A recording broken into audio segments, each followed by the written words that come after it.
When I married my husband, I knew he had a soft spot for his late mother. She died young, and he never really recovered from it. But I never imagined that when our daughter was born, a perfect little girl with his mother's eyes, nose, and even her way of tilting her head when she was thinking would become completely obsessed. From the moment she took her first breath, I felt like I had become a supporting character in my own marriage. He was a doting father, no doubt, but it went beyond that. He worshipped her. She became the center of his world, and in a way it felt like he was trying to resurrect his mother through her. At first, it was sweet. He bought her every toy, carried her everywhere, let her sleep between us for years. If she even sniffled, he rushed to her side. But then, as she got older, she started noticing that Daddy always took her side no matter what. If she wanted candy before dinner and I said no, she'd pout, run to him, and suddenly she had a chocolate bar in her hand. If I told her she needed to clean up her toys, he'd whisper, "It's okay, sweetheart, I'll do it." I tried to set boundaries. I tried to talk to him about discipline, about how we needed to be a team. But he always had some excuse. "She's just a child," or "I never want her to feel unloved." He even accused me of being too strict, too cold. As the years passed, it only got worse.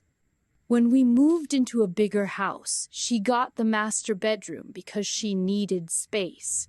I was furious, but my husband insisted that it was just a room, that I was making a big deal out of nothing. Every birthday was an extravagant event.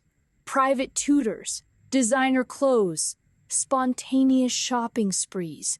When she turned 16, she had a car that cost more than what I had in my retirement savings. When she didn't get into her dream college, he paid for the tuition in full, no hesitation. And all this time she learned. She learned that I was the one to fight, the one to ignore, the one she didn't have to listen to. I could see it in her eyes, the way she smirked when she knew she could get her way. By the time she was 18, she barely spoke to me unless she needed something. She had her father wrapped around her finger, and she knew it. I remember one moment so clearly. I had been saving up to replace my old car for years. It was barely holding together, and I was ready to finally upgrade. But when I brought it up at dinner, my husband sighed and said, "Honey, we just don't have the extra money right now." 2 days later, he bought her a brand new luxury SUV for her high school graduation. I sat in the driveway that night, gripping my steering wheel, shaking with anger. I wasn't jealous of my daughter. I was furious at him. Furious that he had sidelined me for 2 decades. Furious that my role as a mother had been reduced to background noise. Furious that I had let it happen. But the final blow came years later. Our daughter, now 26, barely visited unless she needed money. She lived a high-maintenance life, always demanding more, expecting her father to fund every whim. And he did, of course. One day, she called him crying her job was too stressful. She was burned out, and she needed a break. "Daddy, I just need some time to find myself." So what did he do? He gave her money. Thousands. And then he turned to me and said, "Why don't we downsize? We don't need such a big house now that she's grown up." I realized in that moment that he wasn't thinking about us. He was thinking about making sure she had more. That night, I packed my bags. I didn't scream, didn't fight. I just left a note on the kitchen counter and walked out the door. The next morning, my phone blew up with messages. My husband begging me to come home. My daughter, furious, accusing me of being selfish. My in-laws, confused, telling me I was overreacting. I didn't reply. I checked into a hotel and stared at myself in the mirror, wondering where that woman had gone, the one who had once dreamed of a real partnership, of mutual respect. I wasn't that woman anymore, but I was ready to find her again. And this time, I wouldn't let anyone push me aside. I will be very grateful if you subscribe to our channel. I always liked older women.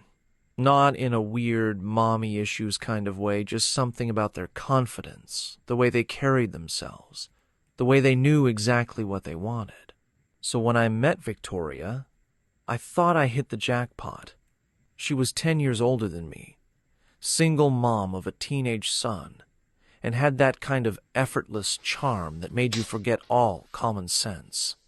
The first time we met, she bought me a drink before I even had the chance to offer.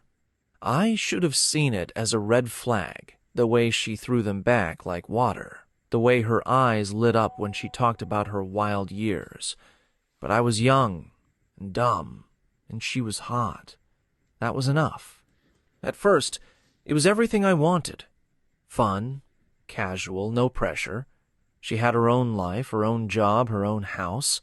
I wasn't dealing with the immaturity I was used to from women my age. But then, little things started creeping in. The drinking wasn't just a fun weekend thing. It was every night. A bottle of wine here, a few shots there. Then it turned into sneaking whiskey into her coffee, stumbling into bed at 3 a.m. At first, I convinced myself it wasn't my problem. She was a grown woman. She could handle herself. Until she couldn't. Her son Kyle hated me.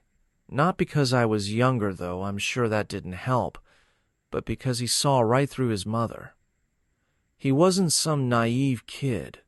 He'd lived through her mistakes before me. He didn't trust her, and by extension, he didn't trust me. "Just wait," he said one night, leaning against the kitchen counter while his mother was passed out upstairs. "She burns through men like she burns through bottles." I brushed him off. What did a 17-year-old know about relationships? Turns out, more than I did. The first big fight happened 6 months in.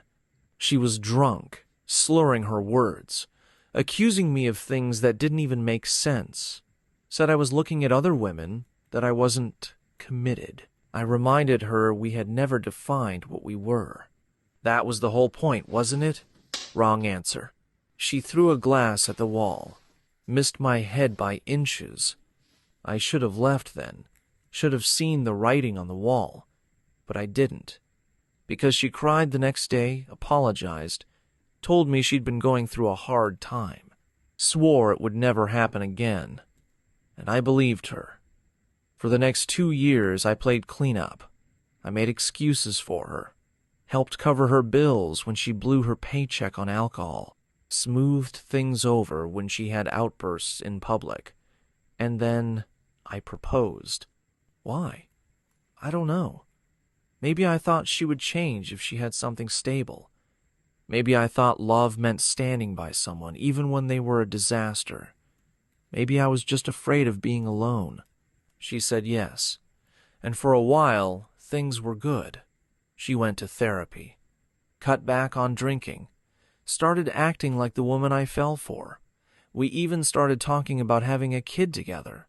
Kyle wasn't thrilled, but he seemed to accept it. Then, 2 weeks before the wedding, I came home early from work, found her in bed with my best friend. I didn't yell, didn't throw things. I just stood there, staring, feeling this overwhelming sense of stupidity wash over me. How had I not seen this coming? Kyle had. Hell, everyone had. And then, the worst part. She looked at me, pulled the sheet up around herself, and shrugged. "You knew who I was when you met me." That was it. No remorse. No guilt. Just a matter-of-fact statement, like I had been the idiot for expecting anything different. I walked out that night and never looked back. 6 years of my life, gone. Kyle reached out to me years later. Said his mom had spiraled even worse. Lost the house. Lost her job. He had to move in with an aunt to finish school. Last I heard, she was dating some guy half her age, still drinking, still making the same mistakes. And me? I finally learned the lesson I should have learned the first time. If someone shows you who they are, believe them.